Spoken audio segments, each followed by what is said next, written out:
Ok, ya estamos aquí iniciando la grabación y voy a ir conectando la presentación.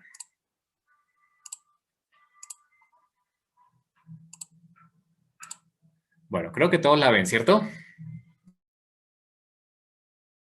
Sí la vemos, sí la vemos. Perfecto, listo. Entonces vamos a colocarla aquí. Vamos a ir avanzando.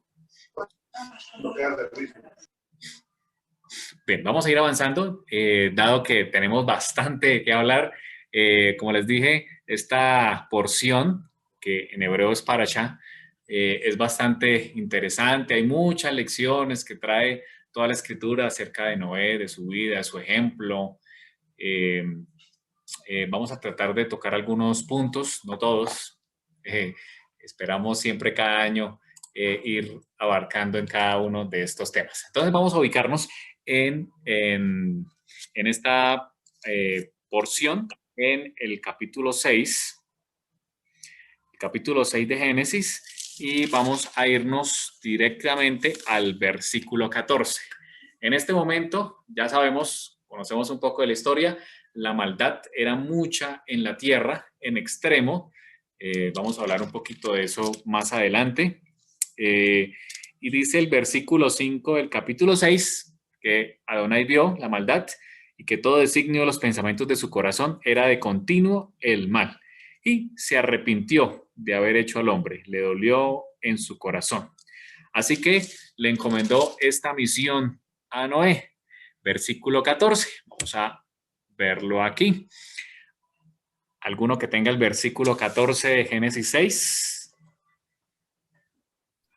Dice así: hazte un arca de madera de gofer. Harás aposentos en el arca y la calafatearás con brea por dentro y por fuera. Muchas gracias. Bien, en ese versículo vamos a ir a analizar algunos pensamientos y pues lo más importante siempre es traerlo al entendimiento, a la aplicación de nuestra vida. Vemos aquí estas tres imágenes. Tres imágenes que están hechas ¿de qué? ¿De qué material? Las tres. ¿Quién me dice? Como de madera. De madera, ¿cierto? Y las De tres... madera porque la cruz es de madera, el arca es de madera y el arca del pacto también de madera. Muy bien, muy bien. Fíjense que aquí empezamos a encontrar similitudes y es lo que quiero que meditemos un poco acerca de esas similitudes entre estos tres elementos y cómo los tres elementos contribuyen a nuestra salvación. Precisamente los tres. Vemos ese arca que el Señor le manda hacer de madera de gofer o de ciprés, un árbol fuerte, ¿cierto? Del cual pues tenía que hacerla de 300 codos de longitud por 50 de ancho. Muchos de los ingenieros navales han tomado desde el siglo pasado esas mismas medidas que están ahí en el versículo 15 para hacer precisamente los grandes barcos. Fíjense que tanto el madero, nosotros le llamamos madero porque más que en una cruz, el Señor murió en un madero. Eso será un tema bastante importante que lo analizaremos después. En un madero, como también en ese arca de ciprés. Y por otro lado vemos también el arca del pacto. ¿Alguno recuerda el material del arca del pacto? Una madera especial, ¿cierto? Allí, vamos a buscarlo allí, los pusimos los textos en Éxodo 25, 11. Desde el versículo 10, si alguno lo tiene, Éxodo 25, 10 y 11.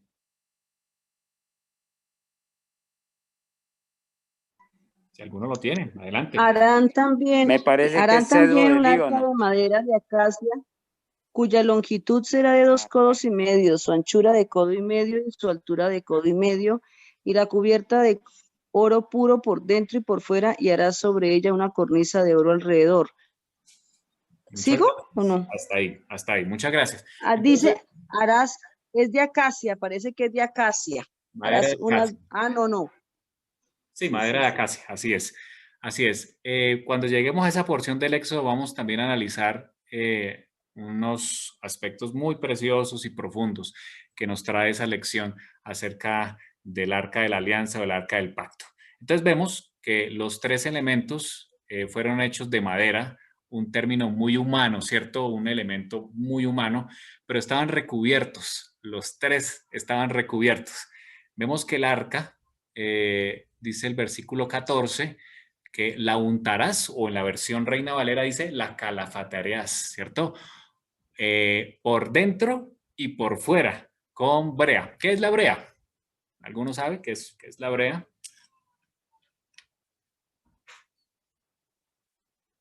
¿O qué nos imaginamos que es la brea? En esa época había muchos pozos que brotaban precisamente... ¿Brea no es un derivado del petróleo, no? Así es, hace parte de un derivado del petróleo y se utiliza como sellante, ¿cierto? Entonces el arca fue pintada por dentro y por fuera por brea. Hubo otra arca, pero mucho más pequeñita, donde albergó un bebé, que también fue untada por dentro y por fuera con brea. ¿Cuál fue? La de Moisés. Moisés, así es. Fíjense que la brea fue la que permitió que las vidas se salvaran, porque la brea actuó como un sellante o como una cubierta para evitar que entrara el agua y permitió la salvación. El arca del pacto, ya lo leyó Gina, muchas gracias, está cubierta de oro. Bien interesante, ¿no? Y hay una relación también bastante interesante allí porque el arca del pacto está recubierta, según el versículo 11, por dentro y por fuera con oro. Y el oro, sabemos que es un metal que representa a nuestro Dios. Así que, divinidad. Así es, la divinidad. Así que vemos aquí que el Señor también hizo el mismo paralelo entre esta arca de la alianza, que también significa, ¿cierto? La salvación. Vamos a ver algunos detalles, no todos, algunos detallitos de esto, porque precisamente el arca por dentro tenía la vara de Aarón, tenía la Torá, ¿cierto? Tenía el maná, y precisamente es allí donde se manifestaba la presencia del Señor. Así que era su presencia, ¿cierto? Así como el arca que construye Noé se constituye en el medio de salvación, ¿cierto? Y fue pintada por dentro y por fuera con brea. También hubo un madero, ustedes ven a la derecha, fue pintado en este lugar por la sangre de nuestro Salvador, Yeshua o Jesús. Y esa sangre que pintó ese madero también, así como el arca, trajo salvación. Así como el arca del pacto era el medio, ¿cierto?, por el cual eran perdonados los pecados, también a través de la sangre que fue pintada en ese madero nos da salvación. Es precioso, ¿cierto? Allí podríamos quedarnos hablando de muchos temas, pero hoy por el tiempo no nos lo dan. Igual, pues tendremos la oportunidad de avanzar. Muy bien. También el versículo 16, allí en Génesis 6, versículo 16, si lo tiene algún voluntario y lo quiera leer, versículo 16 del capítulo 6 de Génesis. Adelante, yo voy aquí admitiendo a una persona. Bienvenidos a los que están llegando, ahí he aceptado varios. ¿Alguno tiene el versículo 16 del capítulo 6?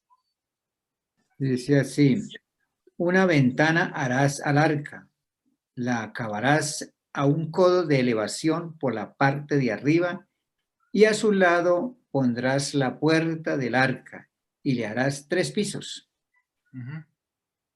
¿Hasta ahí? Muy bien, hasta ahí. Muchas gracias. Entonces, fíjense que en este versículo que leyó mi papá nos dice que también el arca tenía compartimentos. De acuerdo al versículo 16, tenía 3 compartimentos en los cuales se albergaban. El original hebreo utiliza la palabra nidos, le harás nidos o habitaciones. Es muy hermoso, ¿no? De hecho, la palabra para arca, tebá, esa palabra en el... si volteamos las palabras en el hebreo, quiere decir casa. Era una habitación, ¿cierto? Al igual que precisamente el santuario era donde el Señor habitó con nosotros también. En el arca se convirtió en su habitación y pues por bastante tiempo, literalmente, ¿no? Por más de un año, como vamos a ver, se convirtió en esa habitación. Y así como el arca tenía 3 compartimentos, también el santuario, podemos hablar en términos generales que tiene 3 compartimentos o 3 secciones.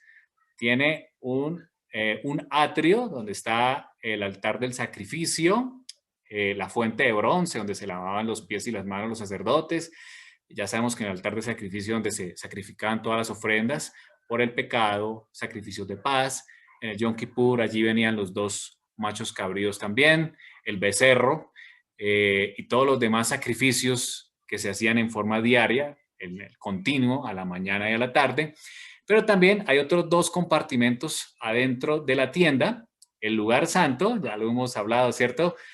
Así como lo vemos también aquí en la parte de abajo, que es el templo de Salomón. Estaba a mano derecha la mesa de los panes de la proposición, a mano izquierda estaba el candelabro, al frente, justo al frente de la cortina, ya lo vimos en el Yom Kippur, el altar de oro, el altar del incienso, y detrás de la cortina estaba el arca de la alianza, que sería el tercer compartimento. Entonces podemos ver una similitud también allí. Quizá este tema podría ser más profundo de lo que nosotros estamos cavando en este momento, en que podemos comparar esa arca, que es la misma palabra que se utiliza tanto para el arca de Noé como para el arca de la alianza. Qué precioso mensaje nos da el Señor.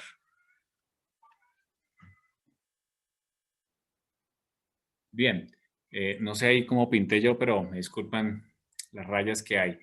En ese versículo 16 encontramos también que había una claraboya. Dice, arrancando el versículo 16, una ventana harás al arca y la acabarás a un codo de elevación por la parte de arriba. Es decir, el arca, aquí donde estoy señalando el número 2, tenía una ventana en la parte superior que funcionaba como una claraboya. Dale un segundito. Voy a ver qué está. Voy a dejar de compartir y voy a volver a compartir. A ver qué es lo que pasa. Un segundito.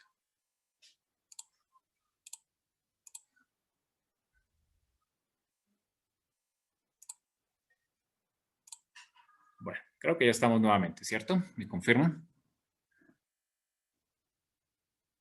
Sí, ¿cierto? Ya la están viendo.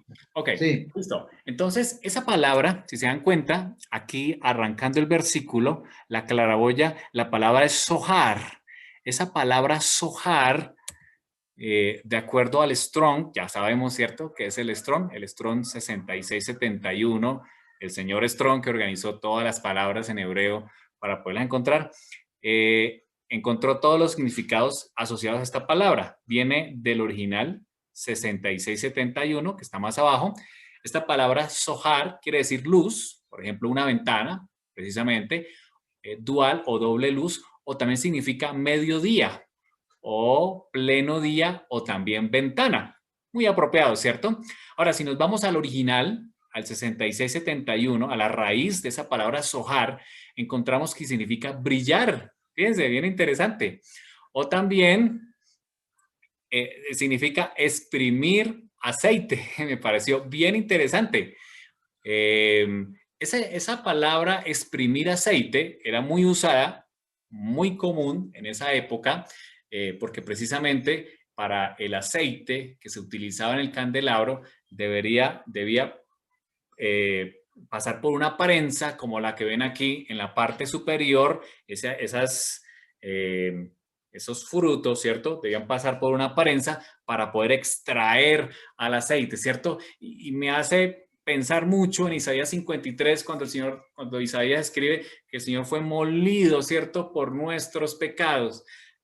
También el aceite de oliva tenía que pasar por una prensa para que se pudiera extraer ese aceite, que de hecho, volvemos a la similitud con el santuario, era el que se colocaba de continuo, como lo vemos aquí en la parte izquierda superior, en el candelabro, a mano izquierda, en el lugar santo, el cual debía permitir precisamente que el candelabro alumbrara todo el tiempo.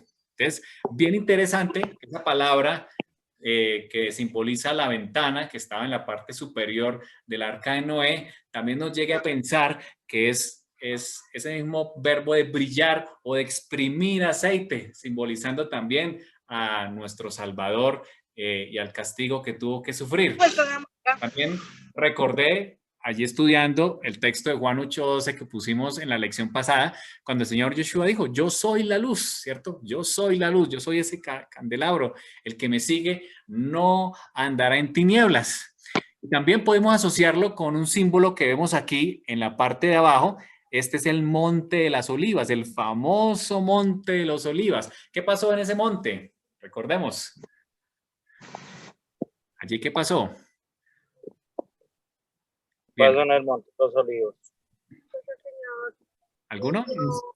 Las bienaventuranzas. Las Y el monte bienaventuranzas. donde ascendió Jesús al cielo también. Muy bien, muy bien. Y donde volverá, de acuerdo a Zacarías, ¿cierto? Allí donde pondrá sus pies sobre la tierra. En ese monte de las olivas, ¿cierto? También entre olivos también el Señor oró, ¿cierto? Y tuvo esa fuerte tentación donde le dijo a su padre, si es posible, pase de mí esta copa. O sea, también fue pasado por un molino allí, precisamente entre los olivos. Entonces, bien interesante también, encontramos esa similitud de esa ventana superior con la luz. Así que ese arca debe ser guiado, ¿cierto? Tenía una luz que lo alumbraba, así como también nuestras casas, nuestras vidas, nuestras congregaciones deben ser guiadas por esa luz que fue pasada por un molino, ¿cierto? Que fue molido por nuestros pecados, que alumbra nuestra vida. Qué hermosa aplicación que también podemos encontrar de ese texto. Bien, vamos a volver al versículo 14. Vamos a hablar un poco acerca de ese último verbo, cuando el Señor le dice a Noé que debía calafatear, ¿cierto? O debía untarla por dentro y por fuera con brea. Entonces ya vimos la similitud entre el arca que construye Noé, entre el arca del pacto y también con el madero donde muere el Salvador, que los tres son en maderas. Los tres fueron untados, ¿cierto? Por una sustancia que nos garantizó, ¿cierto? A Noé le garantizó la supervivencia e incluso a Moisés también en su pequeña arca, el arca del pacto le garantizaba también la salvación al pueblo de Israel. Ahora, esa palabra brea que encontramos aquí al final del versículo significa bakofer. Bakofer, si nos vamos a examinar un poco acerca de esa palabra, es el Strong 3713. El Strong 3713 es la palabra kefor. Viene de la raíz 3722, que la encontramos más abajo. Fíjense lo que significa. Significa propiciación o cubierta. ¿A qué nos recuerda eso? Precisamente al Arca de la Alianza, ¿cierto? Cuya tapa, ¿cierto? Cuya cubierta la llamamos propiciatorio, ¿cierto? El Señor es nuestra propiciación, ¿cierto? Así que esa brea, ¿cierto? Que cubría esa arca, también implica, es un significado poderoso, cuando el Señor está diciendo que Él iba a cubrir, ¿cierto? Los pecados de esa generación, así como también en esa cubierta del arca iban a ser cubiertos los pecados de su pueblo. Ahora, la palabra 3722 es kafar, es la raíz primitiva, significa cubrir. Fíjense, especialmente con betún o como una brea. También significa espiar. Ojo con eso, la usamos mucho, ¿no? Hablamos mucho de la expiación por nuestros pecados que hizo el Salvador. Precisamente cada año, y lo vimos en ese tema de la expiación, se expiaba o se cubrían los pecados del pueblo. ¿Qué más significa? Significa condonar, o sea, algo que es perdonado, que es limpiado, ¿cierto? Que es aplacado o cancelado, algo que es anulado, que otros verbos, apaciguar, aplacar, corregir, evitar, expiar, limpiar también significa pacto, fíjense, también significa perdonar, propicio o propiciación, purificación, pero además algo hermoso, reconciliación o reconciliar. El Señor ya le estaba mandando un mensaje poderoso a través de Noé. Él quería reconciliar, él quería cubrir los pecados, ¿cierto?, de su pueblo. Eso mismo hicieron allá en Éxodo capítulo 12. Vamos allá. Éxodo 12, versículo 7. Justo antes de la última plaga, que la última plaga cayera en Egipto, el Señor también les dijo que hicieran kefor, que hicieran keporá en los dinteles de sus puertas. Algunos, si lo tiene, Éxodo 12, versículo 7. Si alguno lo tiene, adelante. Dice así: tomarán de la sangre y la pondrán en los dos postes y en el dintel de las casas en que lo han de comer.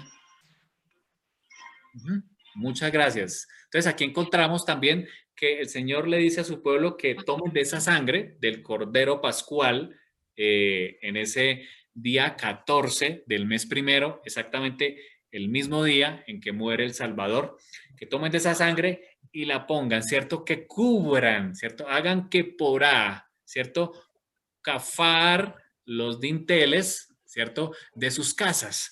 Allí el Señor también está mandando un mensaje poderoso a su pueblo, que número uno, que ese día iba a pasar por alto, eso significa Pascua o Pesá, pasar por alto los pecados de su pueblo por ver la señal, pero que también esa señal implicaba un cubrimiento, una expiación, una limpieza de pecado. Si notan el doble sentido profundo que hay aquí en ese colocar la sangre en los dinteles, son dos.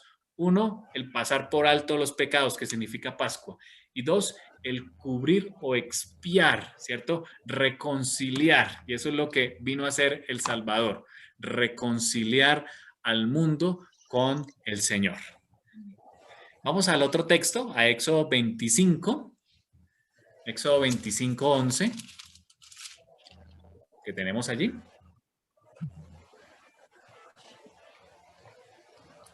Bueno, este ya lo leímos, ¿cierto? La recubrirás de oro puro por dentro y por fuera y pondrás encima y alrededor de ella una cornisa de oro. Muy bien, esta la leímos, que es el arca. Entonces fíjense que el arca estaba hecha por dentro, el arca del pacto, por dentro y por fuera de oro puro. Debía recubrirse con oro puro y tenía una cobertura también, una tapa, que también la llamamos propiciación. Vamos a hablar un poquito de esa propiciación, a recordar un poquito el tema que vimos en el Yom Kippur. Vamos a ver quién es la propiciación. Un texto muy hermoso en Primera de Juan, capítulo 2, versículo 2. Si alguno lo tiene en su versión, cualquier versión es bienvenida. Primera de Juan 2:2. Aquí está hablando Juan el apóstol o Yohanan. Si alguno lo tiene, adelante. Pueden prender micrófono. Dice: Él es la propiciación por nuestros pecados, y no solamente por los nuestros, sino también por los de todo el mundo. Amén, amén. Qué precioso, ¿cierto? Está hablando, por supuesto, de Jesucristo o de Yeshua, el Mesías, diciendo que Él, ¿cierto? Él es esa propiciación. O sea, esa brea que cubrió el arca por dentro y por fuera, esa que se puso en los dinteles de la casa, Él es esa propiciación, ese cubrimiento, ¿cierto? Esa cobertura por nuestros pecados, dice no solamente los nuestros, sino también por todo el mundo. Vamos a recordar un poquito, no vamos a entrar en detalle, por supuesto, de ese mensaje que vimos del Yom Kippur, donde el sacerdote en el día 10 del mes séptimo, ¿cierto? Por única vez entraba al lugar santísimo. Y aquí vemos en Levítico 16, desde el versículo 14, lo voy a leer desde acá, dice que tomará algo de la sangre del novillo. Esa era la segunda vez que entraba, ¿no? Porque la primera entró con el incienso que representa las oraciones. En la segunda vez, con la sangre del novillo, y la rociará, fíjense, nuevamente cubría, ¿no? Con su dedo en la cubierta del arca hacia el este. Y delante de la cubierta del arca rociará algo de la sangre con su dedo 7 veces. Tenía que rociar el sumo sacerdote, que de hecho ese día no vestía sus vestiduras normales sacerdotales, sino solamente el lino blanco. Así como lo vimos que se presenta el Señor a Juan, se le presentó en Apocalipsis capítulo 1, el mismo Yeshua con esa misma vestidura. Dice que después él ofrendará el macho cabrío, es la segunda ocasión que entra, que es por el pecado, y traerá su sangre dentro de la cortina y hará con su sangre lo mismo que hizo con el novillo, es decir, la rociará sobre la cubierta. Estaba haciendo propiciación. Aquí ya no es la brea, ¿cierto? Es la sangre del novillo y después del macho cabrío que estaba cubriendo pecados, simbolizando esa sangre que iba a ser derramada totalmente, la sangre totalmente del Salvador. Y finalmente, fíjense lo que termina diciendo el versículo 16. Él hará expiación, es el mismo verbo. Él hará keporá, el mismo verbo que encontramos allá en el arca de Noé, cuando a Noé se le pide cubrir el arca con brea por dentro y por fuera. Él hará keporá para el lugar santísimo a causa de la impureza de los hijos de Israel, por sus transgresiones y todos sus pecados, y hará lo mismo con el Mishkan, con el santuario, con el arca del testimonio, que está allí con ellos justo en el medio de su impureza. Precioso mensaje, ¿cierto?, que nos trae el arca de Noé. El Señor ya estaba anunciando su plan de redención, que iba a cubrir multitud de pecados a través de su sangre. Ahora, vemos aquí el cumplimiento del Mesías. En Hebreos 9, búsquelo en su Biblia, vamos a leerlo. Aquí lo pongo en la versión hebrea para poder hacer énfasis en algunos verbos, pero vamos a buscarlo también en Hebreos, el capítulo 9. Hebreos es maravilloso, ¿no? Nos habla de todo ese expiación, ¿cierto? Todo el santuario. Hebreos, si alguno ya lo tiene, versículo 11 al 14. Del capítulo 9, así es. Si alguno lo tiene, adelante. Pero estando ya presente Cristo, sumo sacerdote de los bienes venideros, por el más amplio y más perfecto tabernáculo, no hecho de manos, es decir, no de esta creación, y no por sangre de machos cabríos ni de becerros, sino por su propia sangre, entró una vez para siempre en el lugar santísimo, habiendo tenido eterna redención, porque hasta el juez, mijo. Sí, sigamos hasta el 14. Bueno, porque si la sangre de los toros y de los machos cabríos y las cenizas de la becerra rociadas a los impuros santifican para la purificación de la carne, cuánto más la sangre de Cristo, el cual mediante el Espíritu Eterno se ofreció a sí mismo sin mancha a Dios, limpiará vuestras conciencias de obras muertas para que sirváis al Dios vivo. Por eso Cristo es mediador de un nuevo pacto, para que interviniendo muerte para la remisión de los pecados cometidos bajo el primer pacto, los llamados reciban la promesa de la herencia eterna, pues amén. Donde hay testamento es necesario que conste la muerte del testador. Muchas gracias, muchas gracias. Fíjense que en ese versículo, en el versículo 13, dice que si esa sangre que se ofreció, ¿cierto?, durante mucho tiempo, de toros, de machos cabríos, aquí alude precisamente a Yom Kippur, la ceniza de la vaca roja, que era la que se usaba para purificar, hacía keporá, ¿cierto?, o hacía expiación. ¿Cuánto más la sangre de nuestro Salvador, que se ofreció a sí mismo por nuestros pecados, dice él, podrá limpiar, nuevamente el mismo verbo de keporá, limpiará nuestras conciencias de las obras de muerte? Qué precioso, ¿no? El Señor, a través de ese mensaje de cubrir el arca de Noé, nos está recordando a un Salvador que hizo expiación y limpió nuestros pecados en el madero. Muy bien, vamos a pasar a la segunda parte. Nos quedan 20 minutos. Vamos a hablar un poco de las fechas que encontramos allí en Génesis, capítulo 6. Entonces, vamos a ubicarnos en la historia. Aquí vemos a Adán, en la parte de arriba van a estar los años aproximados. Vemos los años que vivieron cada uno de los patriarcas. Hablamos que Adán vivió 930.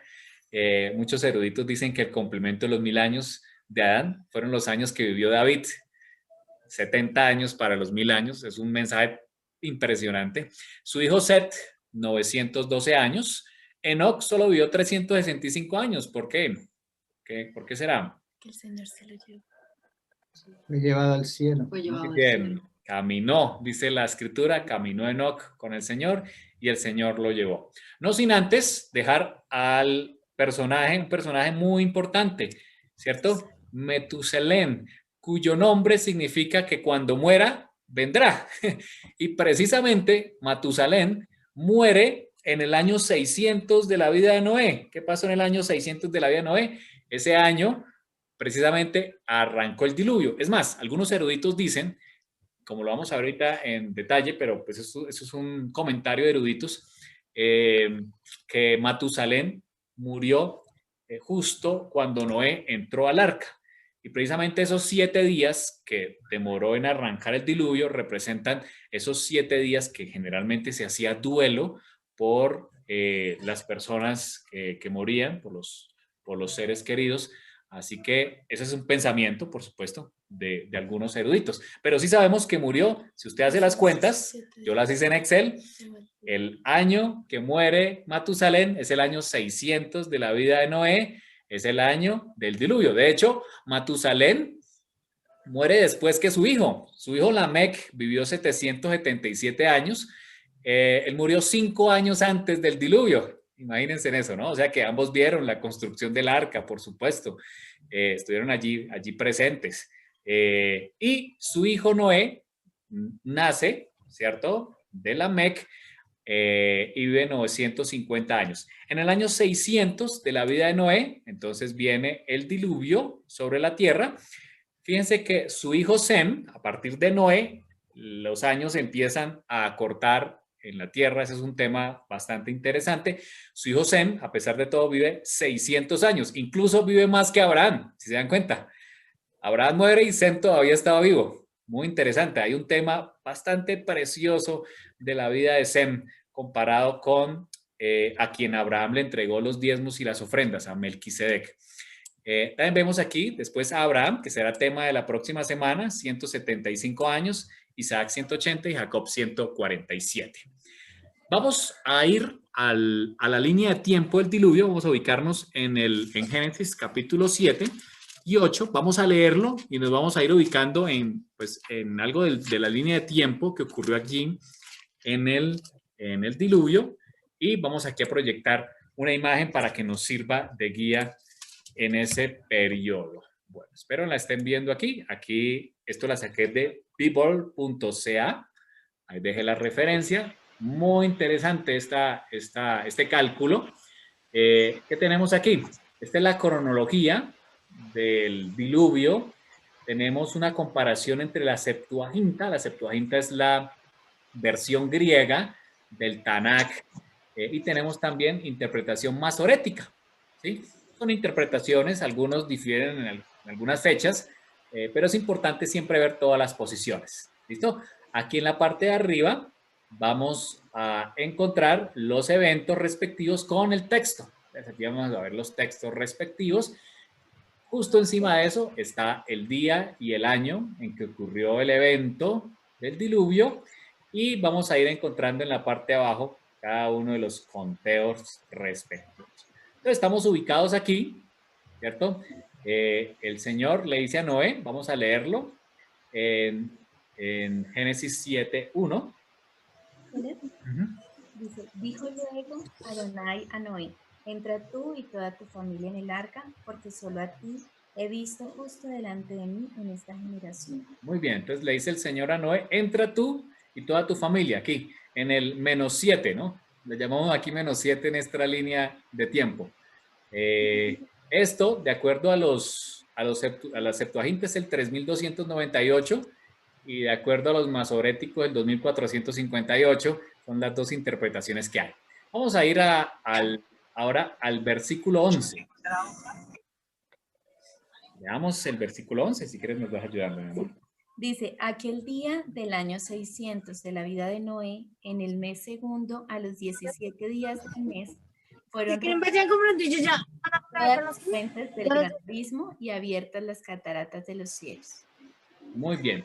Entonces, aquí, regálame un segundo, vamos aquí a silenciar para que podamos estar todos concentrados. Listo, ya estamos todos en silencio para que nos podamos concentrar. Muy bien, entonces encontramos que Noé entró al arca y a los 7 días, ¿cierto? De acuerdo al versículo 11.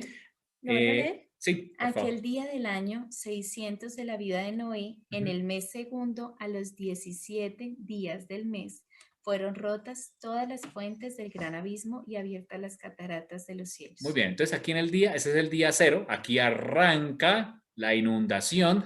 De acuerdo al texto, es el día 17 del mes segundo. Ahora, hay unas interpretaciones que dicen que este mes segundo, como lo vimos en la fiesta del Yom Teruah, recuerden que antes de Éxodo 12:2, se venía contando como mes primero al que en el Éxodo es el mes séptimo o el mes de Tisri, de acuerdo a la creación del hombre, es decir, contando que la creación del hombre fue el primero de Tisri o el primero del mes séptimo.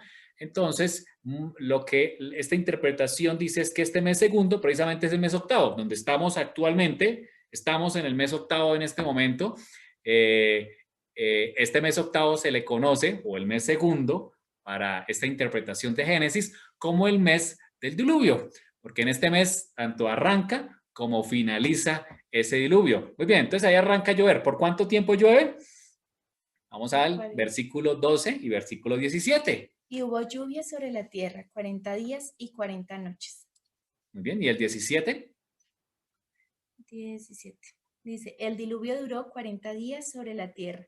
Las aguas crecieron y alzaron el arca que se elevó sobre la tierra. Muy bien, entonces 40 días, solo 40 días llovió, ¿no? Fue suficiente para inundar toda la tierra. Las grandes cataratas, dice, del cielo se abrieron, del abismo también brotó el agua y el arca a los 40 días, perdón, la lluvia a los 40 días cesó.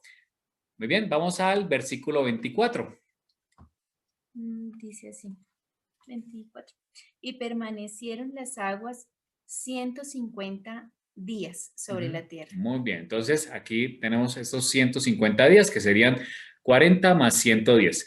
Permanecieron las aguas 150 días. Leamos el 8:4, capítulo 8, versículo 4. Reposó el arca en el mes séptimo a los 17 días del mes sobre los montes Ararat.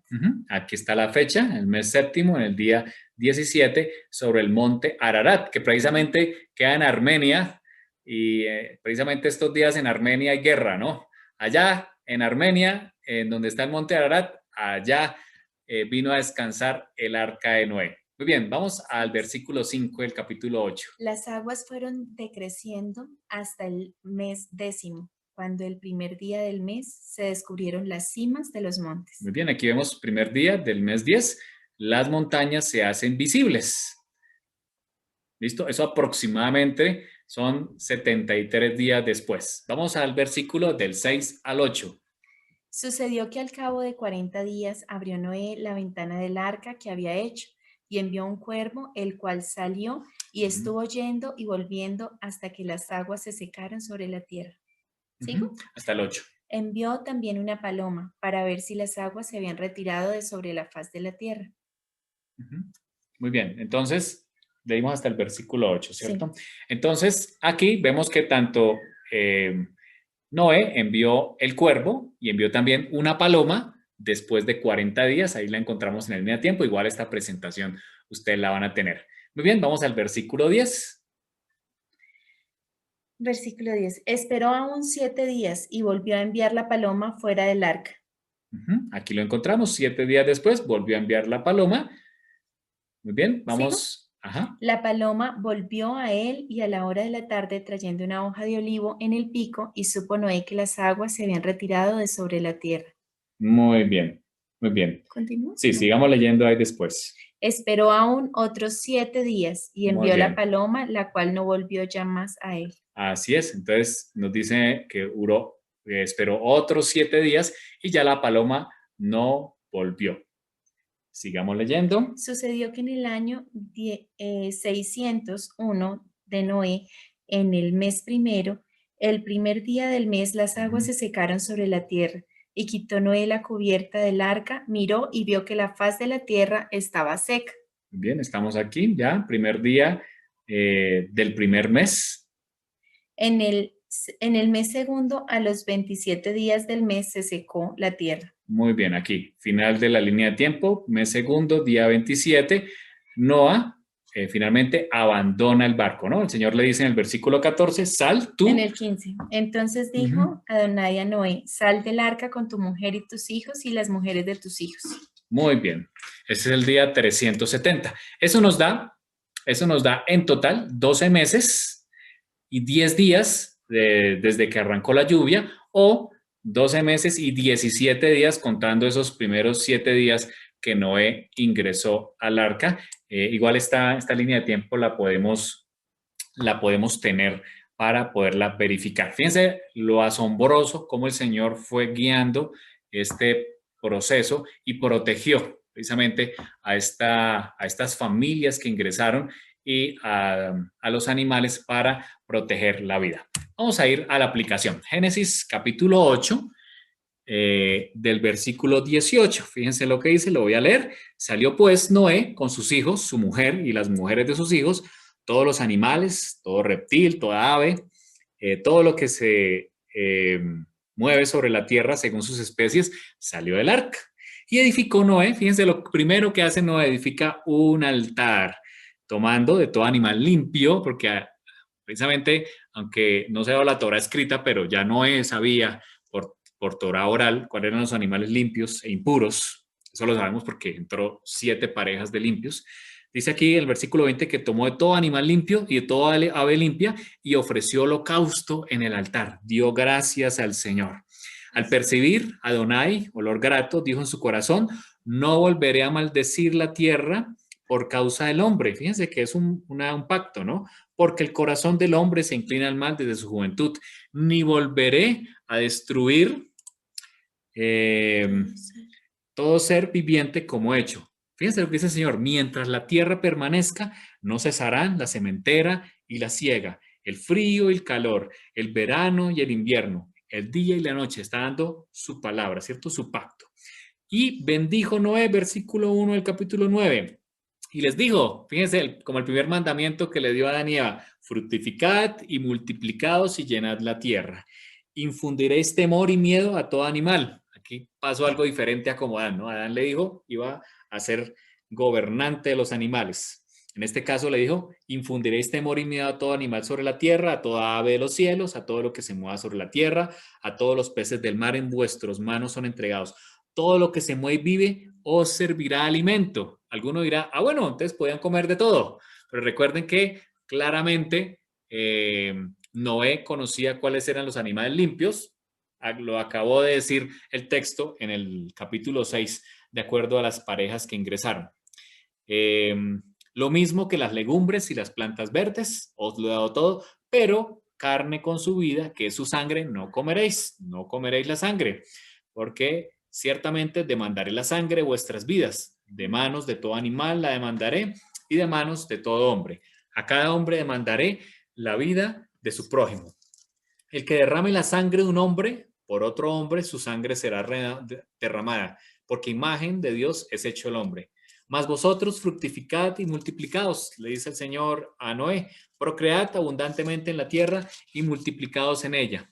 También dijo a Noé a sus hijos, yo establezco mi pacto con vosotros y con vuestros descendientes después de vosotros. Ojo, un pacto que está haciendo aquí el Señor, con todo ser viviente que está con vosotros. aves, animales, bestias de la tierra, desde todos los que salieron del arca hasta todo animal de la tierra. Estableceré mi pacto, dice el Señor, y no volveré a exterminar a todos los seres vivos con aguas del diluvio. Es un pacto que, como todos los pactos, del Señor, son eternos. Y dice el versículo, y no habrá más diluvio para destruir la tierra. Y el versículo 12, el Señor pone la señal. Esta es la señal del pacto que yo establezco a perpetuidad con vosotros y con todo ser viviente. Mi arco he puesto en las nubes, el cual será por señal de mi pacto con la tierra. Y sucederá que cuando haga venir nubes sobre la tierra, se dejará ver mi arco en las nubes. Y entonces me acordaré de mi pacto con vosotros y todo ser viviente de toda especie, y no habrá más diluvio de aguas para destruir a todo ser vivo. Estará el arco en las nubes, lo veré y me acordaré del pacto. Qué precioso, ¿no? Perpetuo, dice el Señor, Leolam Baet, entre Dios y todo ser viviente, y con todo lo que tiene vida sobre la tierra. Dijo Dios a Noé, esta es la señal del pacto que estableció entre mí y todo lo que tiene vida sobre la tierra. Qué precioso, ¿no? Sale del arca, ¿cierto? Ese encierro, precisamente todo el mundo está en un encierro, ¿no? Y el Señor hace un pacto con Noé y su descendencia. Y dice que su pacto es eterno. Y hay una señal del pacto. Puso el arco iris, así que cada vez que se dejen ver las nubes con luz en la tierra, vemos el arco iris, que no es la bandera de un grupo que quiere que los acepten sus derechos, no es esa bandera. Realmente el arco iris es el símbolo del pacto del Eterno. Lo que pasa es que se ha tergiversado en este planeta y se ha usado como bandera, pero realmente el arco iris es el símbolo del pacto, de un Dios de pactos que no cambia y que es eterno. Qué precioso, ¿cierto? Bien, vamos a ir ya casi finalizando. Noé recibe el pacto. Bien, no sé si hay preguntas, gracias a mi esposa. Pronto voy muy rápido. ¿Hasta dónde vamos? Si hay preguntas o inquietudes. Observaciones. ¿O seguimos? Bien, aquí hay un tema interesante que trae la porción y es, le pusimos por título a esta parte, ¿cuál es tu propósito al salir del aislamiento? Eso porque precisamente todos estamos en aislamiento y, por ejemplo, aquí en Colombia el gobierno autorizó en septiembre que saliera y mucha gente salió que como loca, ¿cierto? A hacer lo que antes no podía hacer, ¿cierto? A buscar esa libertad, entre comillas. Y por eso ponemos este título a ti. ¿Cuál es el propósito? ¿A qué salió Noé? Noé, como vimos, hizo un altar, pero después dice la escritura en capítulo 9, versículo 9, que después de esto, comenzó Noé a labrar la tierra y plantó una viña.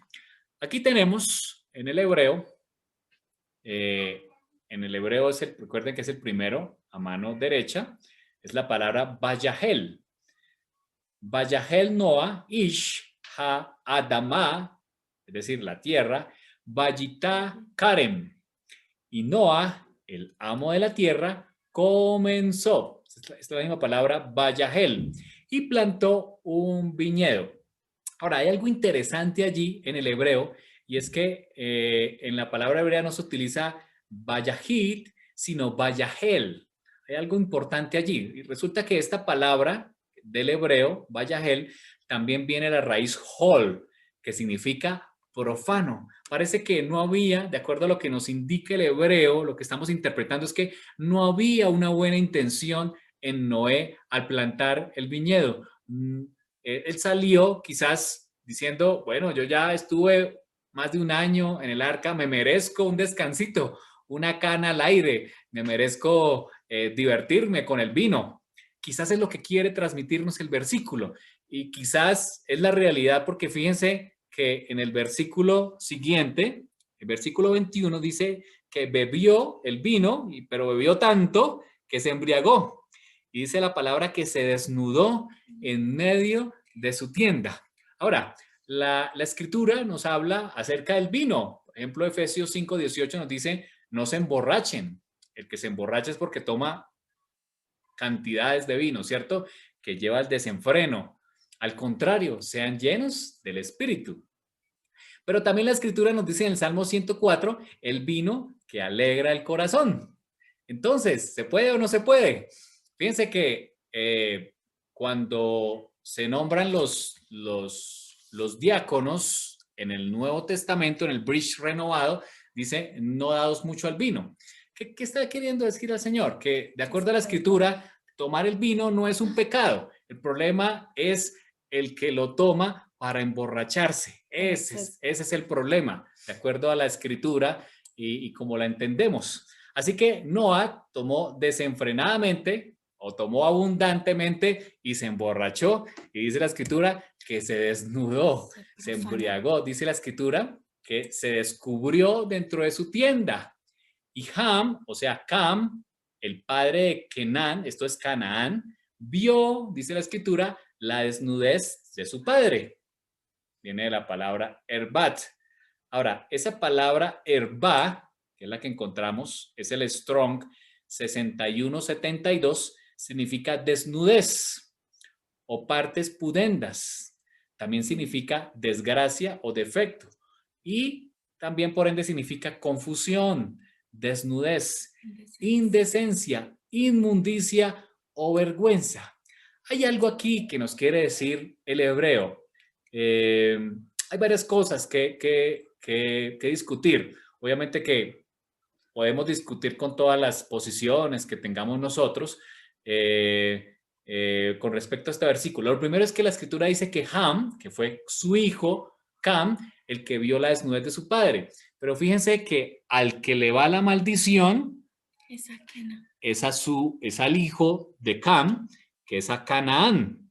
En el 25. En el 24, Noé dice, cuando Noé despertó de su embriaguez y supo lo que le había hecho su hijo más joven, dijo, maldito sea Canaán. Ahora, muy raro, ¿cierto? Porque de acuerdo a la Escritura, aparentemente quien lo vio fue su padre, ¿no? Cam, y no Canaán, el nieto. Así que Noé maldijo a Canaán y dijo, siervo de siervos será a sus hermanos. Ahora, hay muchas interpretaciones con respecto a eso. Algunos eruditos dicen que quizás quien vio la desnudez de su padre no fue Cam, sino fue Canaán.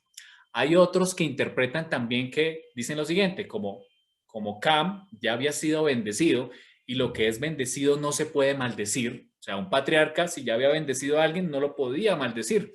Así que, como no podía maldecir a Cam, maldijo a su hijo. Esa es otra interpretación. Hay algo interesante aquí en el tema de la desnudez. Hay algunas interpretaciones y es que quizás Cam o Canaán, el que haya sido, fue un poco más allá que ver la desnudez de su padre. Al parecer, algunos eruditos interpretan que hubo algún tipo de abuso. Eso es algo que queda a discusión, por supuesto, y abierto para que lo analicemos. El hecho es que lo que hizo estuvo mal, ¿cierto? Ya sea Cam o Canaán, y fue maldito él y su descendencia. Fíjense que Noé no midió a qué salía, ¿cierto? Y eso es lo que la invitación, una de las invitaciones que hacemos ya hoy finalizando esta charla, y es, ¿qué vas a hacer al finalizar tu periodo de aislamiento? ¿A qué vas a salir? ¿Sí? ¿Vas a salir a hacer esa libertad que antes no tenías? Fíjate, Noé, en lo que causó ese desenfreno en la cual quiso tener un poco de esa libertad. Vamos a finalizar en esta tarde. Ustedes me regalan unos 8 minuticos más, 6 minuticos más. Vamos a finalizar con unos textos maravillosos de ese hombre, porque a pesar de su pecado, la Biblia menciona que fue un hombre impresionante sobre la faz de la tierra. Dice Génesis 5, versículo 28, que Lamec tenía 182 años y engendró un hijo y le puso por nombre Noah. Pues dijo, este nos aliviará de nuestras obras y del trabajo de nuestras manos en la tierra que Adonai maldijo. El nombre Noah significa reposo. Y Lamec le dio ese nombre porque estaba profetizando sobre ese hijo. Ese hijo iba a traer descanso, ¿cierto? Descanso a la tierra de tanta maldad. El versículo 8 del capítulo 6 de Génesis dice algo precioso, ¿cierto? El Señor está diciendo que va a borrar todo ser humano y toda bestia porque eran pecadores. Dice, pero había un hombre diferente. Noé halló gracia, contaba con el favor del Señor. Y así lo vamos a ver en los siguientes textos. El Señor nos mira con ojos de gracia y el Señor reconocía el corazón de Noé, a pesar, ¿cierto? Quizás de las malas inclinaciones o los pecados que podamos tener nosotros. Nosotros como humanos tendemos a juzgar. Si Noé hubiera sido de nuestra época o de nuestra congregación, quizás le diríamos Noé el borracho. Pero fíjense que no, el Señor, ¿cómo trata a Noé? El Señor lo veía con gracia. El texto de Isaías 54 es impresionante. Aquí Isaías 54, hablando de esa redención futura, dice, y la leemos aquí, por un momento, en un arrebato de enojo, escondí mi rostro de ti. Le está hablando a su pueblo. Pero con amor eterno, qué hermoso, te tendré compasión, dice el Señor, tu Redentor. Para mí es como en los días de Noé, cuando juré que las aguas del diluvio no volverían a cubrir la tierra. Así he jurado. Fíjense que está hablando de ese pacto que hizo con su hijo Noé.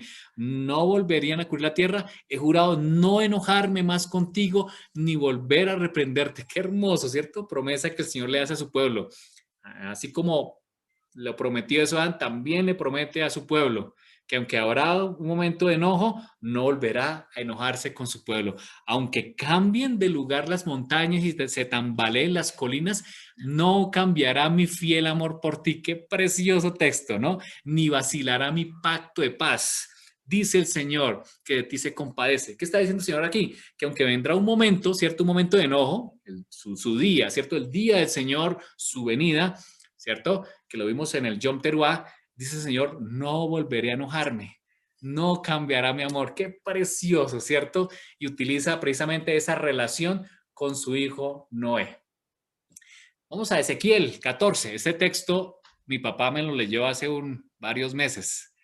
Precioso texto como el Señor habla de hombres como Noé. Ezequiel 14, del 12 al 20. El Señor me dirigió la palabra, hijo de hombre, si un país peca contra mí y persiste en su infidelidad, yo levantaré mi mano contra él, le quitaré las provisiones, lo sumiré en el hambre. Fíjense los países que tienen hambre, y arrasaré a sus habitantes y a sus animales. Y dice, y aún, y nombra 3 personajes, Noé, Daniel y Job. Por algo será que los nombra aquí, ¿cierto? Por su firmeza, ¿cierto? Por su lealtad. Vivieran en ese país, solo ellos se salvarían por su justicia. Fíjense cómo consideraba el Señor a Noé un hombre justo. Lo afirmo yo, el Señor omnipotente. Versículo 15, y si por todo el país yo mandara bestias feroces que lo arrasaran y lo convirtieran en desierto desolado, de modo que por temor a las fieras nadie se atreviera a pasar, aún si aquellos 3 hombres, donde está Noé, ni sus hijos, dice la escritura, ni sus hijas sobrevivirían, solo ellos se salvarían, pero el país quedaría desolado. Yo, Señor omnipotente, lo juro por mí mismo. ¿Cómo está destacando la fe, cierto? Y la justicia de Noé. Si yo enviara guerra sobre ese país y dejara que la espada arrasara la tierra y eliminara a sus habitantes y a sus animales, aún si aquellos 3 hombres vivieran allí, ni sus hijos ni sus hijas sobrevivirían, solo ellos. Yo, el Señor omnipotente. Fíjese que el Señor precisamente cuando vio a Noé dijo, voy a salvarlo, porque vio en él, ¿cierto?, a un hombre según su corazón. Pero fíjense el versículo 19, muy parecido a lo que nos está pasando al mundo hoy. Si yo enviara, ¿qué? Peste, lo que estamos viviendo, el juicio que estamos viviendo, y derramara sobre él, sobre ese país, mi ira mortal para eliminar a sus habitantes y a sus animales, aún si Noé, Daniel y Job vivieran allí, ni sus hijos ni sus hijas sobrevivirían. Solo ellos se salvarían por su justicia.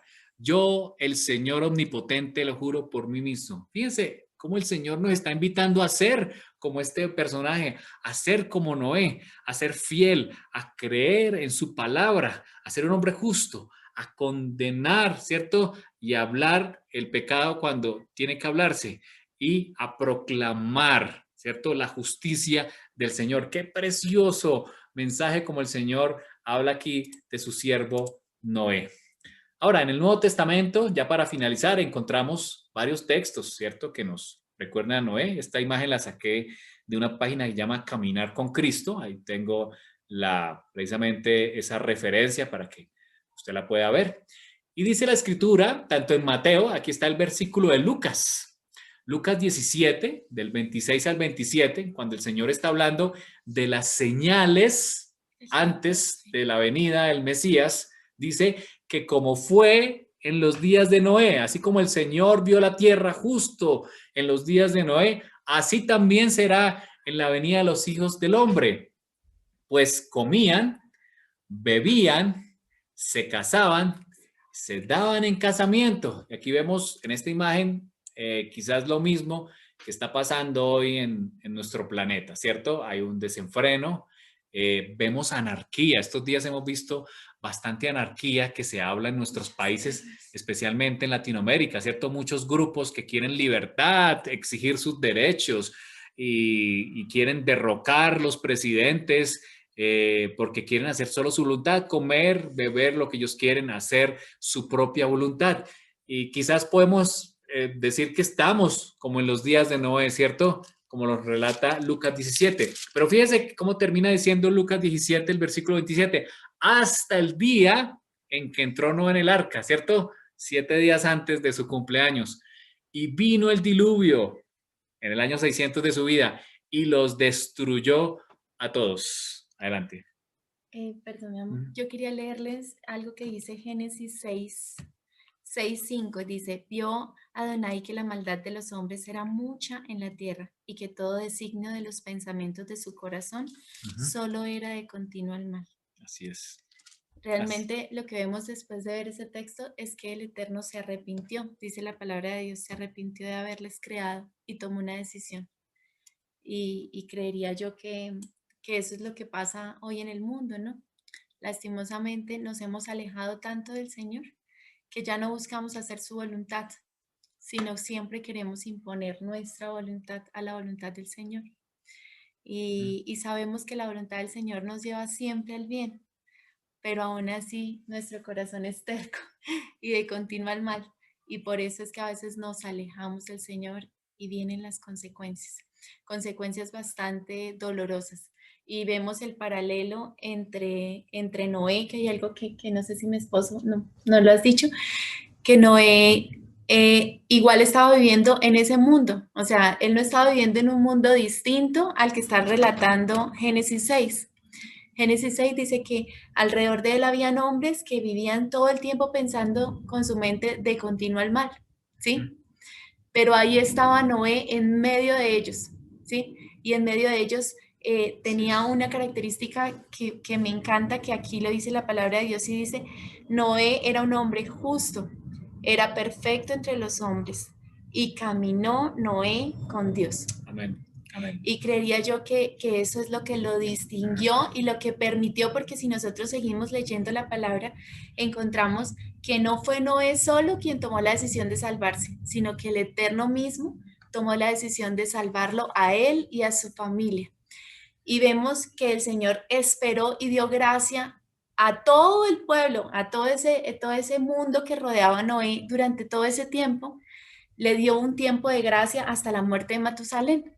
Y nosotros vemos que precisamente todo ese tiempo, porque fue el hombre más longevo de la tierra, el Señor esperó que ellos entraran en arrepentimiento. Yo le decía eso a mi esposo y le decía, mi amor, la diferencia entre el pueblo de la historia de Noé y el pueblo de Nínive tuvo una diferencia. La diferencia fue que cuando hubo el clamor y el llamado al arrepentimiento, un pueblo escuchó, se arrepintió, entró en arrepentimiento y el Señor le perdonó, aunque ya había emitido un juicio sobre ellos y ya había dicho que les destruiría. Aquí hubo un juicio un poco más largo, un periodo de tiempo mucho más amplio, ¿sí? desde el momento en que el Señor le dijo, y construirás un arca, ¿sí? Hubo un tiempo muy prolongado y durante todo ese tiempo el pueblo tuvo oportunidad de arrepentimiento, ¿sí? Y probablemente le decía yo a mi esposo que viendo la historia bíblica desde Génesis hasta Apocalipsis, vemos a un Dios que clama y que dice, por favor, arrepiéntanse, vuelvan a mí y yo me arrepentiré, ¿sí? El Señor anhela y desea detener sus juicios sobre nosotros. Amén. ¿Sí? Pero he aquí, tenemos una decisión en nuestras manos y la decisión es volver al Eterno. Y muy probablemente el Señor hubiera podido salvar a muchas personas que hubieran decidido arrepentirse, pero cerraron su corazón. Y yo creo que esa es una de las mayores lecciones que nos deja la historia de Noé a nosotros, y es que el Eterno, donde quiera que nos haya puesto, así estemos en un mundo difícil, en un mundo en el cual muchas personas han tomado la decisión de alejarse del Señor, podamos ser esos hombres que andemos con Dios. Y que aun cuando nos equivoquemos, volvamos al Eterno y el Eterno nos dé la oportunidad de bendecirnos a nosotros y a nuestras familias. Amén, amén. Muchas gracias. Vamos a finalizar y ya pasamos a que veamos preguntas adicionales. El Nuevo Testamento, en el Pacto Renovado, Pedro y Pablo, que quizás escribe Hebreos, también hablan acerca de Noé. Dice 2 de Pedro 5, tampoco perdonó al mundo antiguo, hablando del Eterno, cuando mandó un diluvio sobre los impíos, aunque protegió a 8 personas, incluyendo a Noa. Y lo llama aquí predicador de la justicia. Hebreos 11 también, al hablar de los famosos héroes de la fe, dice, por la fe Noa, advertido sobre cosas que aún no se veían, por supuesto, con temor reverente, fíjense en eso, construyó un arca para salvar a su familia. Qué precioso, ¿no? Con temor reverente obedeció. Por esa fe condenó al mundo y llegó a ser heredero de la justicia que viene por la fe. Él es un héroe de la fe, Noé. 1 Pedro 1, 20 y 21 dice que en los tiempos antiguos, en los días de Noé, desobedecieron cuando Dios esperaba con paciencia mientras se construía el arca. Fíjense, Dios esperaba con paciencia. También Pedro nos dice que el Señor no tarda su promesa, ¿cierto? Sino que es paciente, es el mismo verbo, ¿no? Paciente, no queriendo que nadie se pierda. Lo mismo, ¿cierto? Quizá le alargó la vida a Matusalén, ¿cierto? Siendo paciente con su pueblo. En ella, solo pocas personas, 8 en total, se salvaron mediante el agua, la cual simboliza el Tevilá, el bautismo, que ahora los salva también a ustedes. El bautismo no consiste en la limpieza del cuerpo, sino en el compromiso de tener una buena conciencia delante de Dios. Esta salvación es posible por la resurrección del Salvador, ¿cierto? De Jesucristo, de Yeshua, el Salvador.